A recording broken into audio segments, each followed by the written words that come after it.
Bismillahirrahmanirrahim.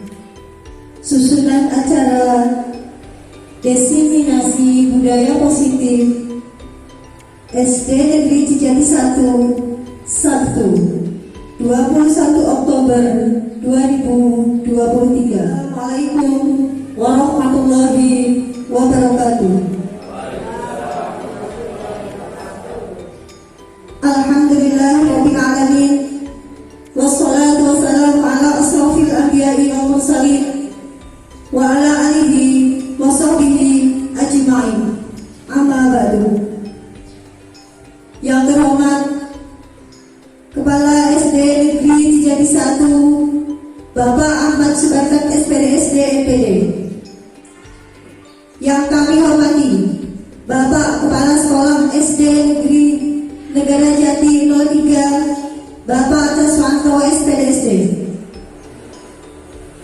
Yang kami hormati Dewan Guru SD Negara Jati 03. Dan yang kami hormati seluruh Dewan Guru SD Negeri Cijati 1. Marilah kita panjatkan puji syukur kita kehadirat Allah Subhanahu wa taala atas rahmat dan limpahan berkahnya. Pada pagi hari ini kita bisa bertemu di kegiatan diseminasi budaya positif. Salawat dan salam marilah kita aturkan kepada junjungan Nabi kita Muhammad SAW. Hadirin yang kami hormati, izinkan saya membacakan susunan acara pada pagi hari ini. Acara yang pertama pembukaan. Acara yang kedua prakata dari Kepala Sekolah SD Negeri Cijati 1. Acara yang ketiga diseminasi budaya positif. Acara yang keempat lain-lain, dan acara yang kelima penutup. Baik hadirin yang berbahagia, untuk membuka pada acara pagi hari ini, marilah kita buka dengan bacaan suratul Fatihah. Semoga dengan bacaan suratul Fatihah acara kita akan berlancar, acara kita akan bisa berjalan dengan lancar. Ala hadiyah wa ala kuliyatin sholihah. Al-Fatihah.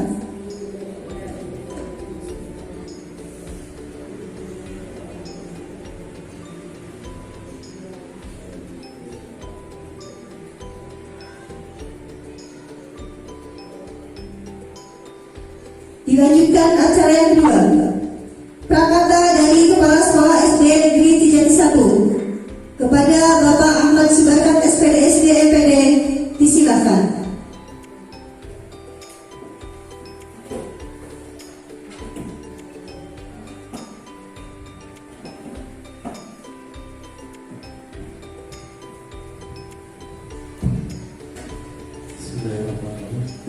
Assalamualaikum warahmatullahi wabarakatuh.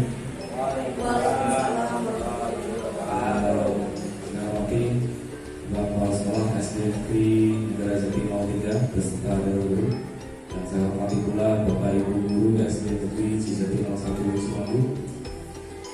Alhamdulillah, puji syukur atas segala nikmat yang Allah berikan kepada kita, dari nikmat iman, Islam, sehat, rezeki, sehingga pada pagi hari ini kita dapat berkumpul dalam acara diseminasi modul 1.4 budaya positif. Tak lupa selalu kita berdoa agar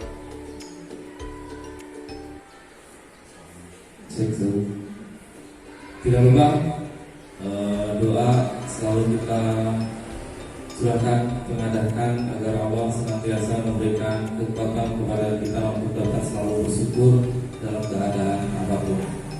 Salawat serta salam semoga tercurah timbangan kepada junjungan Nabi besar kita Muhammad Sallallahu Alaihi Wasallam, di mana salawatnya kita nantikan di akhir hayat kita. Beberapa hal yang ingin saya sampaikan dalam masalah ini. Yang pertama, kami ucapkan selamat datang kepada Bapak Kepala Sekolah SD Negara Jati 03 beserta Dewan Guru, Bapak Ibu peserta yang lain. Agenda ini adalah agenda dari Ibu Sulastri yang pada saat ini sedang mengikuti kegiatan program Guru Penggerak Angkatan 9, di mana banyak sekali materi-materi yang sangat bagus, sangat baik, yang sayang jika materi itu tidak dibagikan, gitu ya Bu ya. Sangat sayang jika materi-materi itu tidak dibagikan, karena materi yang dipelajari itu sangat dibutuhkan oleh kita, terutama pada kurikulum yang sedang berjalan, yang mulai berjalan, yaitu kurikulum Merdeka. Selanjutnya, harapan kami selesainya acara kegiatan ini, kita semua dapat menyerap ilmu yang nanti bisa, kemudian selanjutnya tidak hanya menyerap, tetapi sebisa mungkin kita coba diimplementasikan di sekolah kita. Saya yakin judulnya saja budaya positif ya, berarti itu positif ya. Banyak hal nanti yang dibedah oleh Bu Sulastri dalam materi ini. Apa sih yang dapat kita terapkan? Apa sih budaya positif? Tentu saja mungkin tidak semua materi mungkin dapat diterapkan di sekolah kita, akan tetapi minimal ada beberapa hal yang dapat kita ambil sekecil apapun untuk mulai melangkah, mulai perubahan di sekolah kita. Itu harapan kami dalam kegiatan ini. Mungkin itu saja. Semoga Allah senantiasa melindungi kita dan memberikan rahmatnya sehingga acara ini dapat berjalan sampai akhir nanti. Sekian, mohon maaf apabila ada kesalahan. Assalamualaikum warahmatullahi wabarakatuh.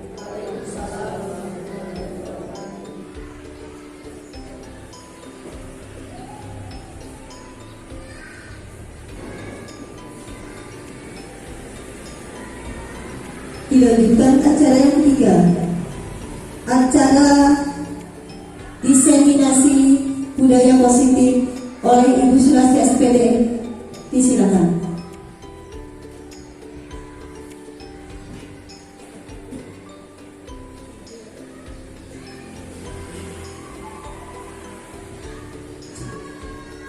Bismillahirrahmanirrahim. Assalamualaikum warahmatullahi wabarakatuh.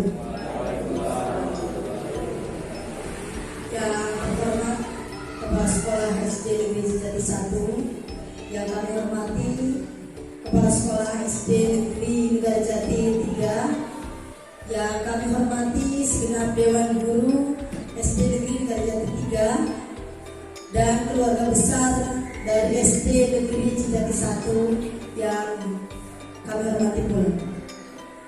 Alhamdulillah, puji syukur marilah senantiasa kita panjatkan kehadirat Allah Subhanahu wa taala sehingga pada hari ini kita bisa berkumpul dalam acara diseminasi budaya positif dalam keadaan sehat walafiat tanpa kurang suatu apapun. Tak lupa salawat serta salam marilah senantiasa kita sajikan kepada Nabi Muhammad Sallallahu Alaihi Wasallam. Semoga kelak kita akan mendapat syafaatnya. Allahumma amin. Bapak Ibu yang kami hormati, izinkan kami untuk berdiri di sini. Kami akan menyampaikan yaitu materi tentang diseminasi modul 1.4. Kebetulan kami sedang belajar yaitu di CGP Angkatan 9, yaitu tentang budaya positif. Baik Bapak Ibu yang kami hormati,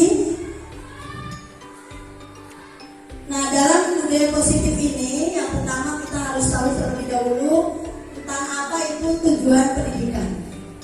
Nah menurut Ki Hajar Dewantoro, tujuan pendidikan itu adalah menuntun segala kodrat yang ada pada anak-anak agar mereka dapat mencapai keselamatan dan juga kebahagiaan yang setinggi-tingginya, baik sebagai manusia maupun sebagai anggota masyarakat.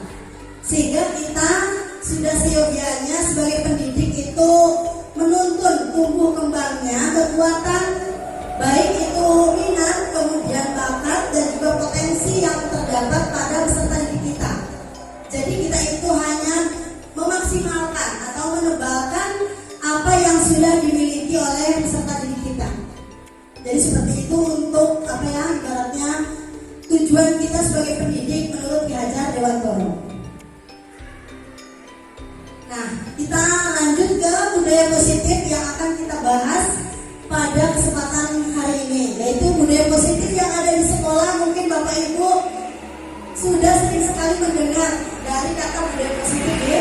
Berarti budaya-budaya yang seharusnya itu ada sebenarnya harus dikembangkan melalui kebiasaan yang ada di sekolah. Jadi kebiasaan-kebiasaan atau kebiasaan yang di sekolah yang berpihak kepada murid agar mereka dapat berkembang menjadi pribadi yang kritis, penuh hormat dan bertanggung jawab sesuai dengan profil pelajar Pancasila. Seperti yang kita ketahui, di dalam profil pelajar Pancasila itu ada 6 dimensi, ya, mulai dari beriman dan bertakwa kepada Tuhan Yang Maha Esa, kemudian berakhlak mulia, berkebinekaan global, lalu ada mandiri, kreatif, gotong royong dan bernalar kritis. Itulah dimensi dari profil pelajar Pancasila.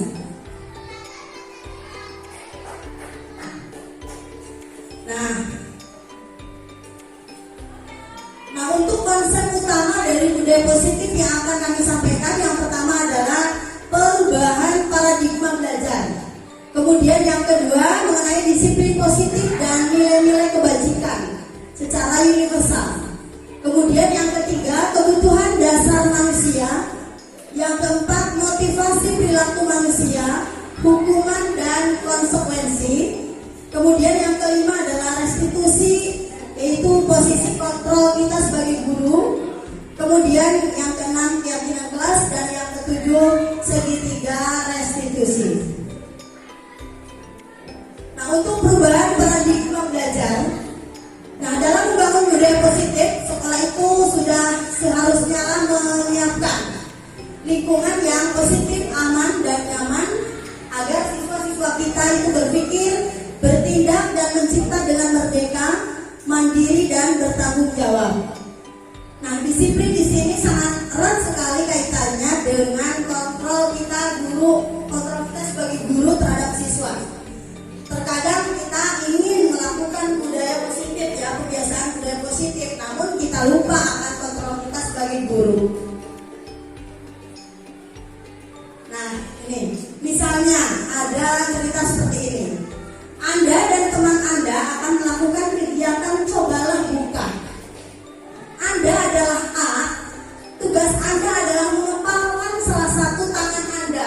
Jadi dikepalkan. Coba Anda bayangkan bahwa Anda menyimpan sesuatu yang sangat berharga di dalam kepalan tangan Anda. Jadi kita mengepalkan tangan, kita bayangkan kepalan tangan kita itu mengandung atau menyimpan sesuatu yang sangat berharga bagi diri kita atau bagi orang lain bisa. Anda perlu menjaga benda tersebut sekuat tenaga Anda karena begitu pentingnya untuk kehidupan Anda.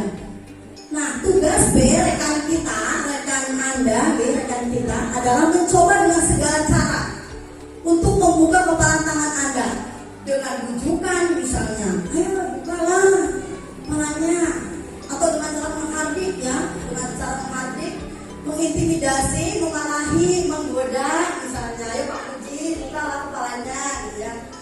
Menggelitik bahkan menawari Anda uang agar Anda bersedia membuka kepala tangan Anda. Ini bagaimana tanggapannya sih?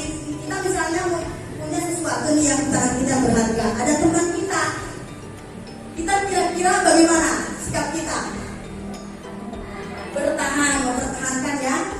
Nah, ada alasannya kan kita mempertahankan kepala tangan kita agar tidak dibuka? Ada, karena berharga bagi kita. Tapi apakah kita boleh membuka tangan kita? Membuka kepala tangan kita boleh? Boleh. Ya boleh, ya. Ya karena sebenarnya yang mengontrol diri kita adalah diri kita sendiri. Yang mau membuka atau menutup tetap saja menutup itu adalah diri kita. Jadi diri kita itu tidak bisa dikontrol oleh orang lain. Yang bisa mengontrol diri kita adalah diri kita sendiri. Mau membuka atau tidak itu udah bagian dari saya sendiri, seperti itu, ya. Itu kontrol kita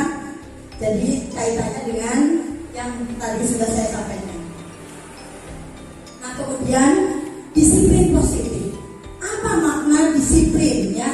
Bagian dari budaya positif itu adalah disiplin. Kaitannya dengan disiplin. Apa makna disiplin? Nah, berasal dari bahasa Latin yaitu disciplina yang artinya belajar. Makna asal dari kata ini berkonotasi dengan disiplin diri dari murid-murid Sokrates dan Plato. Disiplin diri membuat orang menggali potensinya menuju sebuah tujuan apa yang dia hargai. Namun, memang dalam budaya kita makna kata disiplin itu telah berubah menjadi sesuatu yang dilakukan oleh seseorang kepada orang lain untuk mendapatkan kepatuhannya. Disiplin, anak-anak diminta untuk mematuhi sebuah peraturan dan seperti itu. Nah, kecenderungan umum adalah menghubungkan kata disiplin dengan ketidaknyamanan, bukan dengan apa yang kita hargai atau pencapaian suatu tujuan mulia. Mencatat 100 kali dalam buku kalimat itu adalah ternyata hukuman. Kita tidak boleh, ya, guru itu tidak boleh menghukum. Kemudian lari mengelilingi lapangan basket 2 kali karena terlambat hadir di sekolah, itu juga sama, hukuman. Murid diminta untuk push up 15 kali karena tidak menggunakan masker ke sekolah, itu juga hukuman. Kemudian menggantikan kertas tugas teman yang telah dicoret-coret. Misalnya ada temannya mengerjakan tugas kemudian dicoret-coret, nah kamu ganti, itu bukan hukuman karena itu adalah konsekuensinya. Lalu membersihkan tumpahan air di meja tulis karena tersenggol pada saat belajar. Misalnya saat belajar aqua atau tempat air minumnya tumpah, nah kamu bersihkan, itu bukan hukuman, itu namanya konsekuensi. Kemudian murid disuruh mengenakan sepatu seharian di sekolah karena tidak mengenakan sepatu hitam. Kemana-mana suruh pakai sepatu, ya kita juga keliru, itu namanya hukuman. Kemudian lari mengelilingi lapangan basket 2 kali karena terlambat 10 menit untuk pelajaran PJOK. Konsekuensi yang hukuman, ternyata konsekuensi. Nah, artinya kalau tidak ada hubungannya dengan ibaratnya materi yang maksudnya sedang dilakukan, itu namanya hukuman. Contoh misalnya yang tadi lari lapangan basket 2 kali kan mau PJOK, mau olahraga, itu kan namanya konsekuensi dan untuk pemanasan juga. Jadi ada hubungannya dengan materi yang akan disampaikan atau yang akan dilakukan, misalnya seperti itu. Nah, apa perbedaannya antara hukuman dengan konsekuensi? Kalau hukuman itu sesuatu yang menyakitkan, ya. Kalau konsekuensi sesuatu yang harus terjadi. Hukuman membuat anak sakit untuk jangka waktu yang lama. Sakitnya ini bisa sakit hati, ya, bisa sakit fisik. Membuat anak merasa tidak nyaman dalam jangka waktu pendek. Kalau konsekuensi itu hanya sebentar, nanti juga akan pulih kembali. Tapi kalau hukuman kemungkinan akan dalam jangka waktu yang lama dan mungkin dia akan selalu terngiang-ngiang sampai dewasa. Kemudian anak akan membenci tentang kedisiplinan. Kalau kita hukum, anak itu akan membenci kedisiplinan. Namun kalau kita berikan konsekuensi, anak akan menghargai disiplin. Hukuman sifatnya dipaksa, jadi paksaan kalau hukuman. Ya, kalau konsekuensi stimulus tanggapan. Terus hukuman mendorong anak menyakiti diri sendiri, ya kan? Oh, ngomongnya sudah tidak karuan biasanya seperti itu, tapi dia tidak terima. Tapi kalau konsekuensi mendorong anak agar mudah menyesuaikan diri. Hukuman itu konsepnya adalah diri yang buruk, kalau konsekuensi yang baik. Kalau hukuman anak belajar dengan menyembunyikan kesalahan, kalau konsekuensi otomatis anak belajar untuk mematuhi peraturan. Dalam hukuman, kalau kita berikan hukuman, anak pasti akan marah, timbul rasa bersalah, merasa dipermalukan, dan juga merasa tidak dihargai. Konsekuensinya akan kehilangan hak yang dibuat tidak nyaman, diasingkan untuk sementara saja. Nah, itu yang perbedaannya antara hukuman dengan konsekuensi. Nah, selanjutnya adalah yang kelima tentang restitusi, tentang posisi kontrol kita sebagai guru. Apa itu restitusi? Ya, kalau saya juga baru mendapat wawasan ini di CGP Angkatan 9. Sebelumnya saya belum pernah tahu apa itu restitusi, gitu ya. Kita belajar bersama.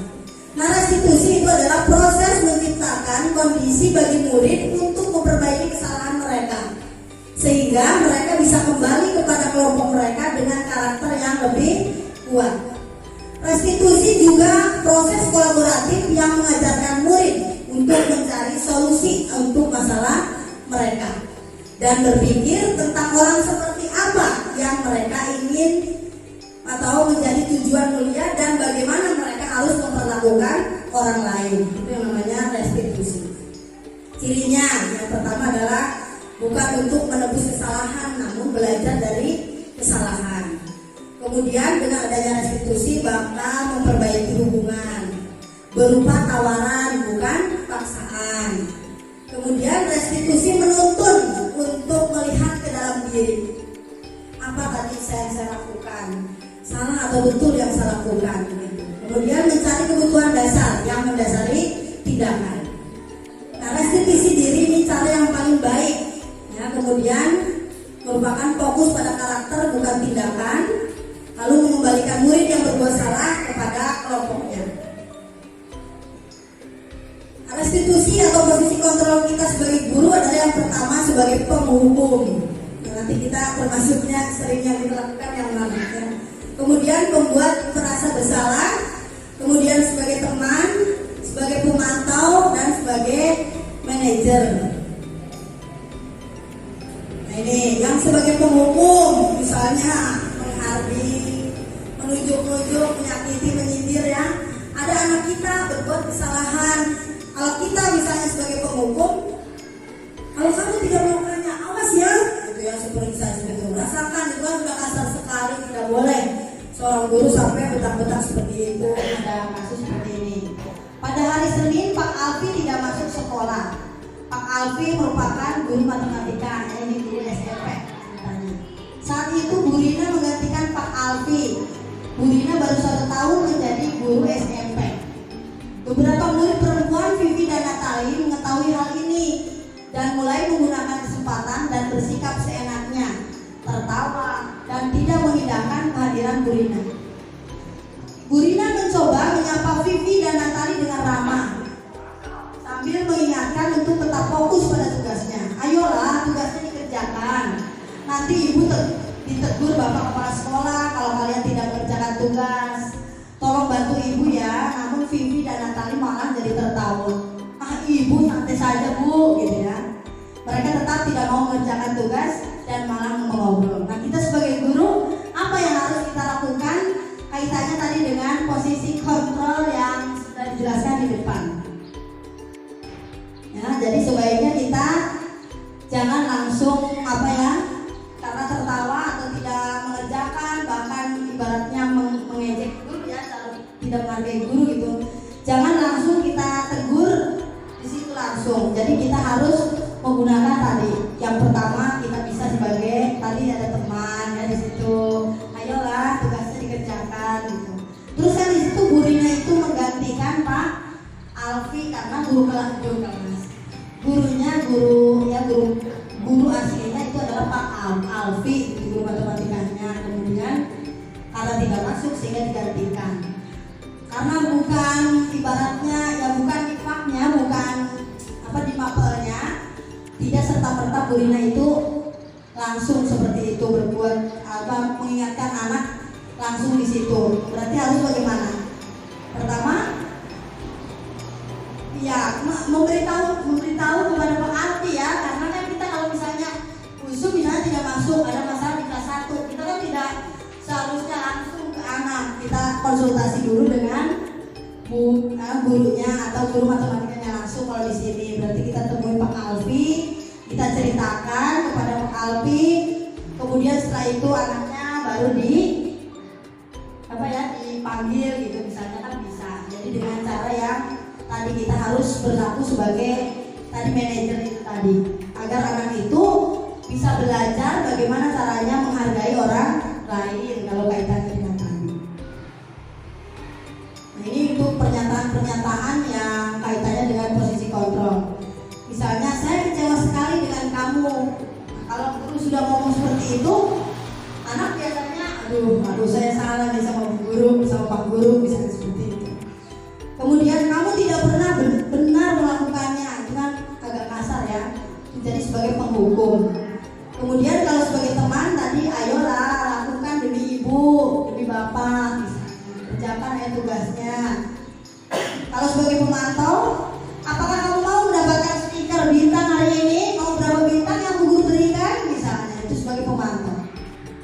Kalau manajer, bagaimana kamu bisa menyelesaikan masalah ini? Jadi ada komunikasi ya, komunikasi dan juga kolaborasi dengan guru lain, dan juga bisa dengan murid. Itu jangan serta-merta disalahkan di kelas. Jadi dipanggil terlebih dahulu, salahnya bagaimana, kemudian selesaikan secara bersama-sama. Itu sebagai manajer harapannya seperti itu. Nah, kita lanjut ke keyakinan kelas. Keyakinan kelas itu adalah nilai-nilai kebajikan atau prinsip-prinsip universal yang disepakati bersama secara universal, lepas dari perbedaan agama, suku, negara, dan bahasa. Menurut Gosen di situ, suatu keyakinan akan lebih memotivasi seseorang dari dalam atau intrinsik. Jadi bedakan antara peraturan dengan keyakinan. Seseorang akan lebih bersemangat untuk menjalankan keyakinannya daripada hanya sekedar mengikuti peraturan. Nah, mengapa tidak peraturan saja? Mengapa harus keyakinan kelas? Misalnya, mengapa kita memiliki peraturan harus menggunakan helm bila mengendarai kendaraan roda 2? Mengapa kita memiliki peraturan 3M? Menggunakan masker, mencuci tangan, dan menjaga jarak 1,5 meter. Mengapa kita memiliki peraturan harus datang tepat waktu pada saat mengikuti pelatihan? Harus datang tepat waktu, gitu. Wajib datang tepat waktu, itu kan peraturan ya. Nah, itu peraturan itu gimana ya? Lebih kurang halus gitu ya. Jadi nantinya kita sama aja nanti kalau ini akan kita takut terhadap peraturan gitu. Saya takutlah terhadap peraturan, takut dihukum, akhirnya seperti itu. Jadi bukan datang dari dalam diri seseorang. Tapi kalau keyakinan kelas, dia akan menjalankan nilai-nilai atau keyakinan yang akan lebih menggerakkan seseorang dibandingkan dengan mengikuti serangkaian peraturan-peraturan. Jadi dia akan berusaha untuk menepatinya dengan penuh tanggung jawab. Itu bedanya dengan keyakinan kelas. Nah, jadi awalnya itu berupa peraturan kelas, misalnya tidak boleh membuang sampah sembarangan, tidak boleh gaduh di kelas, pokoknya ada kata tidak boleh. Nah, peraturan kelas itu peraturan kelas. Nah, untuk keyakinan kelas itu seharusnya sifatnya adalah positif. Jadi kita harus menggunakan kalimat-kalimat positif. Misalnya tidak membuang sampah sembarangan, berarti kita ganti kalimatnya dengan membuang sampah pada tempatnya, kan tidak menggunakan kata tidak. Kemudian tidak gaduh saat pelajaran, kan peraturan. Berarti keyakinannya misalnya mendengarkan guru saat menjelaskan. Jadi kita ubah menjadi kalimat-kalimat positif. Itu dalam keyakinan kelas. Nah, keyakinan kelas tersebut akan menciptakan lingkungan yang positif. Dengan adanya lingkungan positif tersebut, maka akan terciptalah budaya positif. Nah, seperti itu. Ini untuk keyakinan kelas. Nah, jadi di dalam keyakinan kelas tadi itu terdapat nilai-nilai kebajikan ya. Misalnya selalu kan, misalnya kalau peraturan selalu kembalikan buku ke tempatnya, kan ada kata selalu ya di situ ya. Berarti keyakinan kelasnya kembalikan buku pada tempatnya, berarti adalah punya nilai tanggung jawab karena kita harus mengembalikan sesuatu kepada tempatnya. Kemudian dilarang mengganggu orang lain. Nah, untuk nilai keyakinan kelasnya adalah menghormati orang lain dan seterusnya ya, sampai ke jangan berlari di kelas misalnya. Itu adalah nilainya keselamatan atau keamanan. Nah, kita sebagai guru itu harus mencoba untuk membuat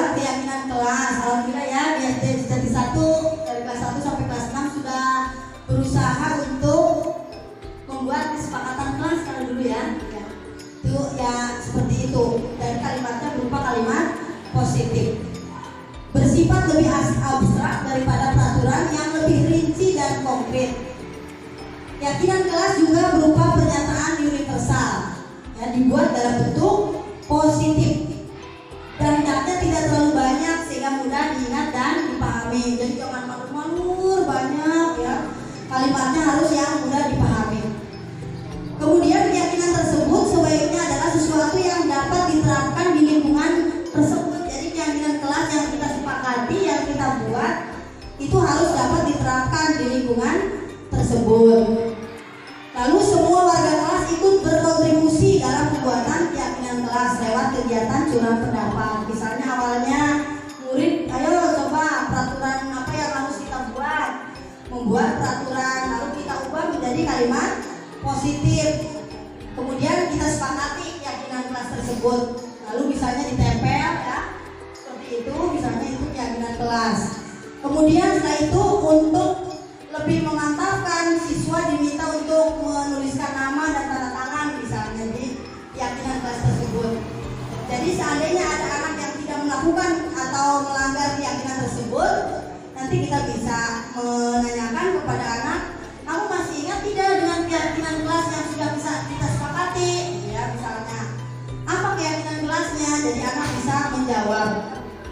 Lalu bersedia meninjau kembali keyakinan kelas dari waktu ke waktu. Jadi keyakinan kelas itu tidak selamanya 1 tahun berjalan dipakai hanya itu, bisa berubah, bisa kita rubah atau kita ganti dari waktu ke waktu. Misalnya oh ini sudah tidak sesuai, ada yang tidak sesuai, kita ganti, misalnya bisa.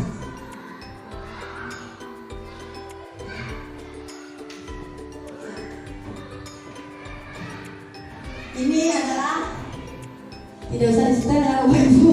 Ini kemarin saya sudah membuat pembentukan keyakinan kelas sedikit.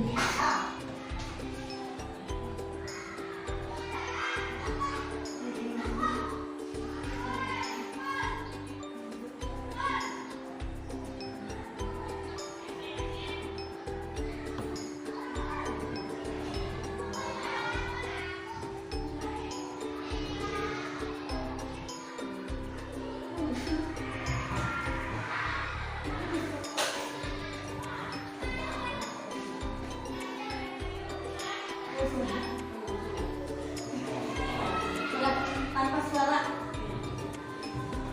Bapak tanpa suara Ibu, mohon maaf dengan ketidaknyamanan dari tadi ya. Jadi itu kita menuliskan peraturan kelas, siswa menuliskan dan menempelkannya di papan tulis. Kemudian nanti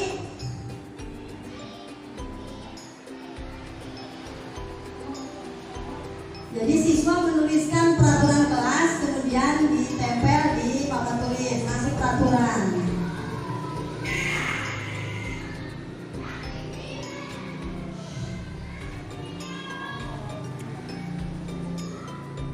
Nah, kemudian guru dan siswa bersama-sama mengubah peraturan kelas tersebut menjadi keyakinan kelas yang disepakati bersama dengan siswa.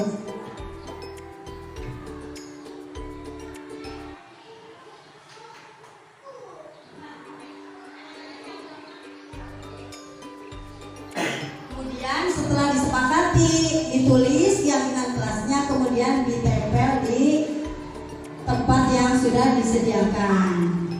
Terus selanjutnya anak diminta untuk menandatangani, menuliskan nama dan menandatangani keyakinan kelas tersebut.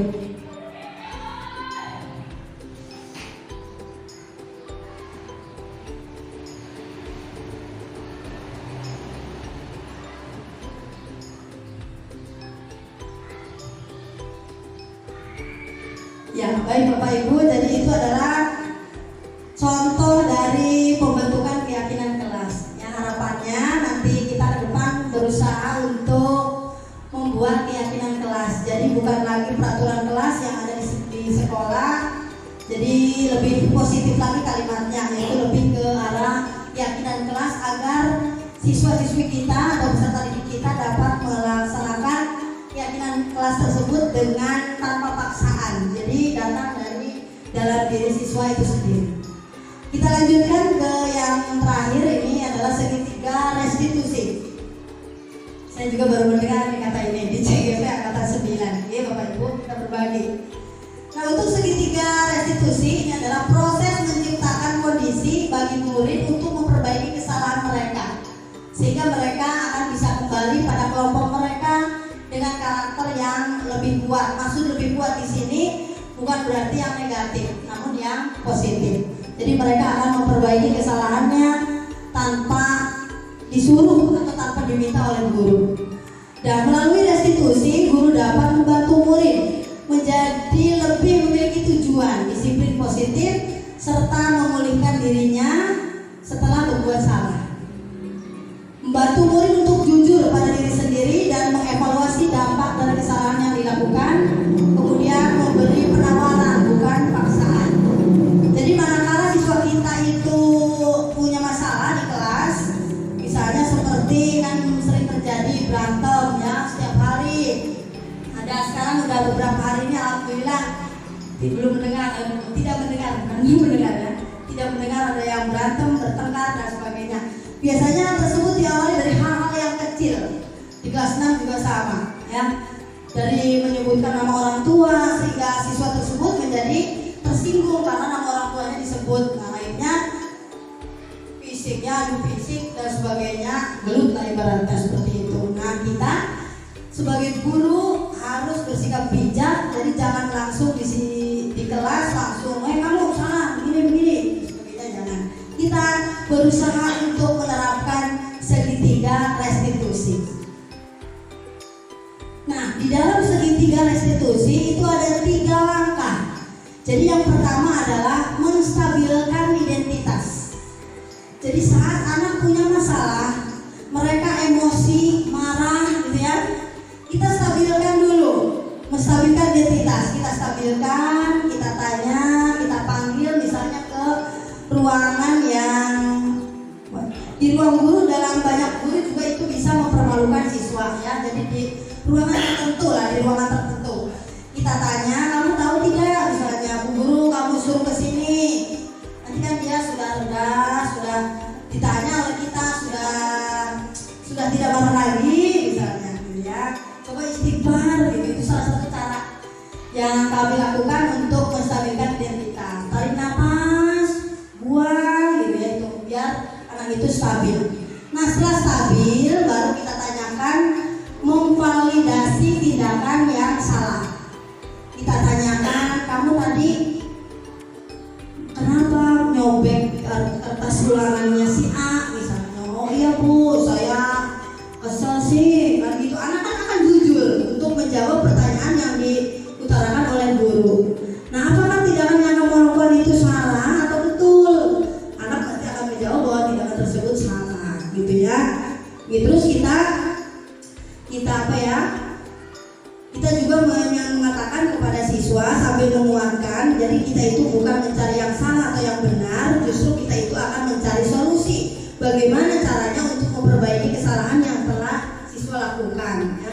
Misalnya kita dengan menguatkan, kita sebagai manusia juga yang makhluk Tuhan, makhluk Allah gitu ya, kita tidak akan luput dari kesalahan. Kesalahan itu wajar, hal yang manusiawi gitu. Jadi anak itu merasa bukan dibela ya, menjadi maksudnya tidak rendah banget gitu merasanya gitu. Ibaratnya kan biasanya kalau anak dipanggil guru, wah kayak dihukum ya guru, kumaha gitu ya. Jadi kita bertanya seperti itu. Kemudian setelah anak itu cerita, dia akan cerita apa yang tadi dilakukan di kelas, lalu kita menanyakan keyakinan. Masih ingatkah kalian dengan sepakat atau keyakinan kelas yang sudah kita sepakati di kelas? Ingat guru pasti jawabnya begitu. Nah, kita nanya lagi, apa keyakinan kelasnya? Gitu ya. Mengapa tadi kamu keyakinan kelasnya dilanggar? Apa yang dilanggar? Kan misalnya menyobek, berarti kan menghargai orang lain ya, berarti tidak menghargai orang lain misalnya seperti itu. Itu adalah harapannya untuk segitiga restitusi. Namun terkadang kita ya namanya juga manusia, kita ada teman yang atau siswa yang salah, kadang kan sering itu kita langsung tegur ya, kita tidak langsung memvalidasinya kenapa dia salah gitu. Dia gelut di luar, kemana gelut, ini ulang. Seharusnya dipanggil terlebih dahulu, kemudian ditanyakan, distabilkan, divalidasi, kemudian ditanyakan keyakinannya. Tuh, jadi yang pertama untuk menstabilkan identitas, berbuat salah itu tidak apa-apa. Tidak apa-apa berbuat salah, manusiawi.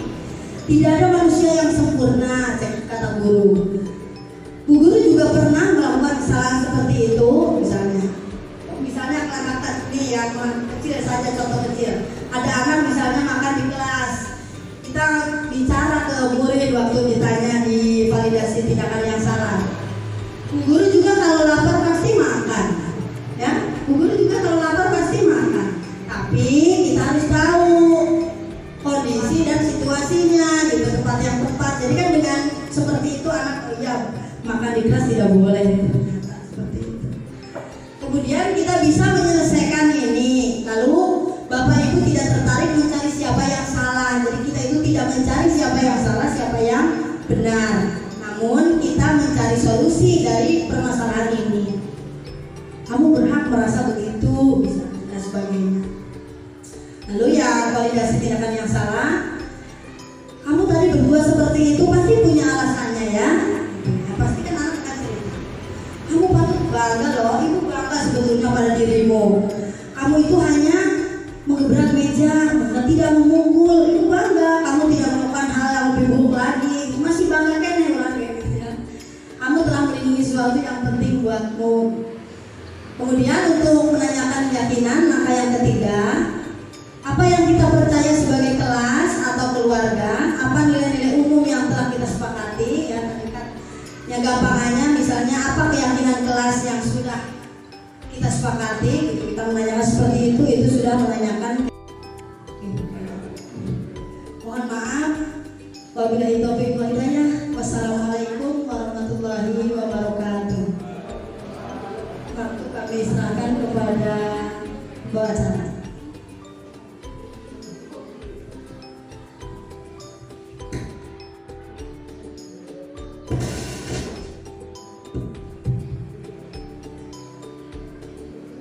Kita lanjutkan acara yang keempat, yaitu acara lain-lain. Silakan apabila ada yang mau bertanya, diberikan satu sesinya 4 pertanyaan.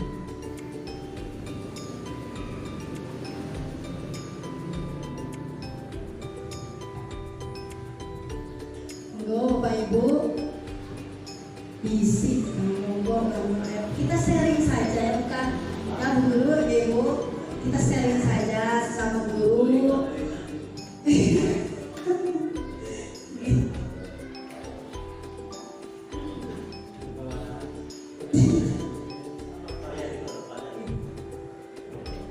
Monggo Pak cari.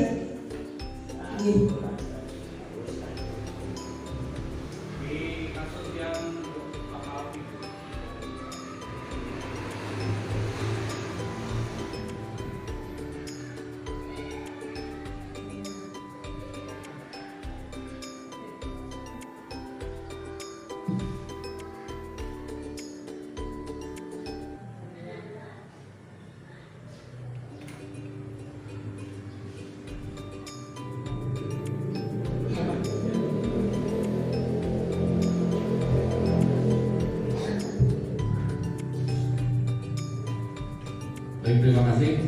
Saya tertarik dengan kasus Pak Alfi yang digantikan oleh Bu Rina. Kemudian ada deskripsi seperti itu, ada langkah atau tindakan Bu Rina dengan keadaan anak-anak yang ramai gitu ya, tidak mengindahkan Bu Rina. Bu Rina mengatakan, ayolah apa itu? Bantu ibu ya. Ayolah tugasnya dikerjakan. Nanti ibu ditegur ya, tolong kepala sekolah kalau kalian tidak mengerjakan tugas. Tolong bantu ibu ya. Nah, dari slide sebelumnya kan kita sudah mempelajari treatment atau apa yang kita lakukan terhadap murid-murid ya. Ada faktor-faktor internal dan eksternal. Bisa disimpulkan yang seharusnya kita lakukan itu seperti apa? jika kita sebagai Bu Rina begitu, dengan keadaan seperti itu, apakah yang dideskripsikan dengan mengatakan ayolah gitu, kerjakan tugasnya, apakah itu sesuai dengan yang diharapkan dalam materi budaya positif atau bagaimana? Terima kasih. Terima kasih Pak.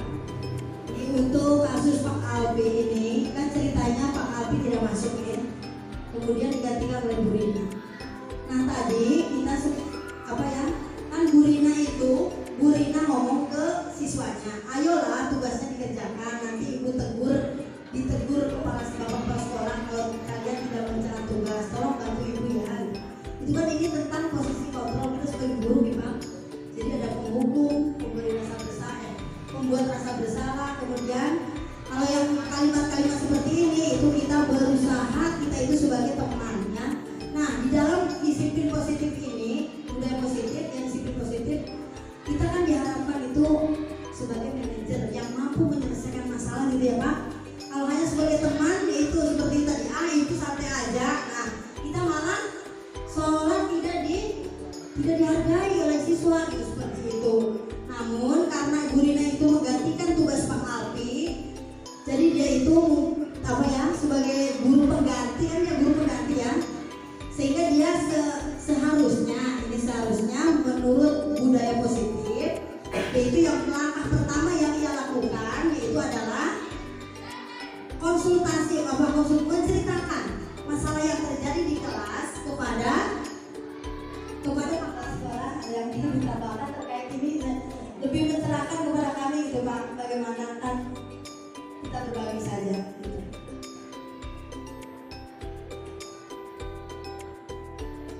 Terima kasih. Hanya mengkonfirmasi saja seperti itu, sepertinya memang begitu ya. Jadi posisi yang ditampilkan pada kasus ini adalah posisi kontrol sebagai teman yang akhirnya malah tidak dianggap begitu ya. Jadi setelah itu harusnya posisinya itu pada posisi manajer, yang kata kunci di tabel sebelumnya itu yang dilakukan apa sih sebagai manajer itu bertanya dengan harapan bisa memperdayakan gitu. Terima kasih Bu. Terima kasih Pak. Mungkin kami waktu langsung dikembalikan ke pembahasan.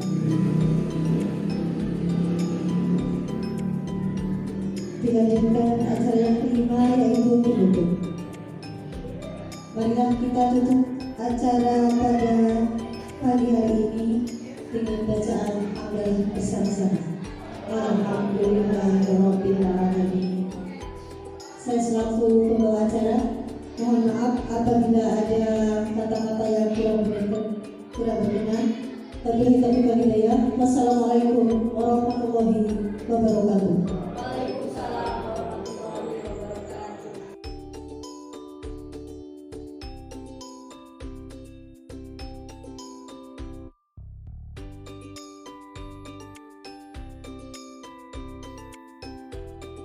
Assalamualaikum warahmatullahi wabarakatuh. Waalaikumsalam warahmatullahi wabarakatuh. Bagaimana kabarnya hari ini?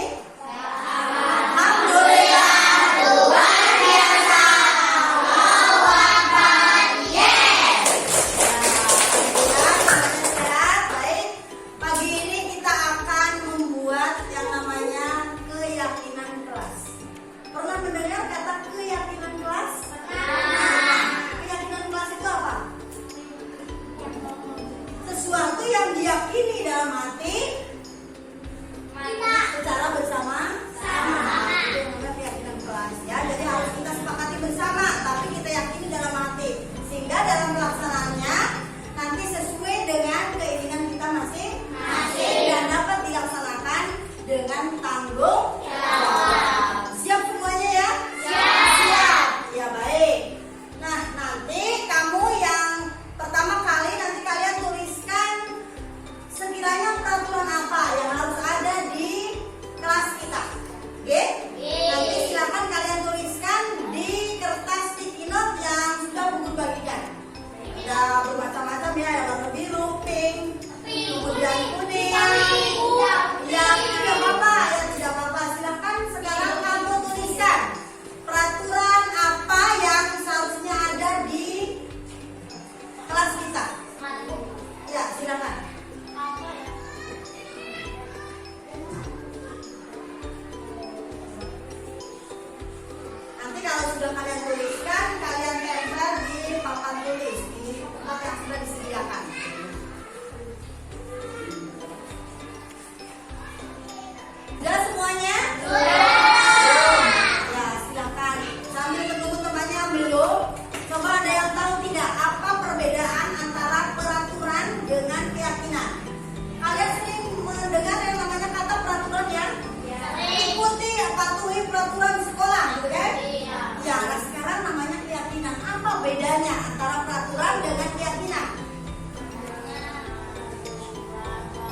Yuk bacakan barisan paling atas.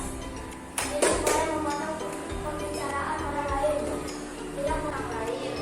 Tidak boleh memotong pembicaraan orang lain. Dari yang sudah kalian tuliskan, ini semua namanya adalah peraturan kelas. Di situ ada kata tidak dan ada kata dilarang. Baik, untuk keyakinan kelas tidak boleh menggunakan kata tidak atau menggunakan kata dilarang. Dari kalimat yang sudah kalian tuliskan, mari kita bersama-sama untuk mengubah peraturan kelas ini ke dalam kalimat positif. Berarti artinya kita harus membuang kata tidak dan membuang kata dilarang. Seperti itu ya. Baik, kita bersama-sama. Nanti yang memiliki ide langsung tunjuk jari, kemudian nanti minta sticky note-nya ke Bu Guru. Langsung dituliskan, kemudian tempelkan di sini. Oke? Ya, pertama. Kita lihat dari sini adalah tidak boleh memotong pembicaraan orang lain. Tidak ada kata tidak bolehnya. Berarti kita pakai gunakan kata apa? Mendengarkan orang lain yang sedang berbicara. Ayo, siapa yang menulis? Tunjuk jari. Ayo, silakan. Cepat saja. Ya.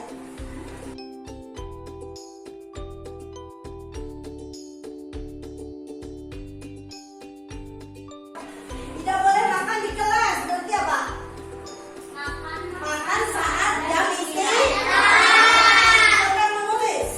Makan saat jam istirahat. Pintar. Tidak langsung dituliskan, silakan ditempel di sini. Baik. Sini. Ya, ya, ya, terus.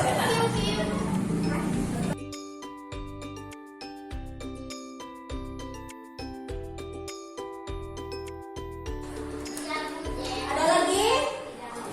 Tidak ada. Silakan. Nanti semuanya tanda tangan ya.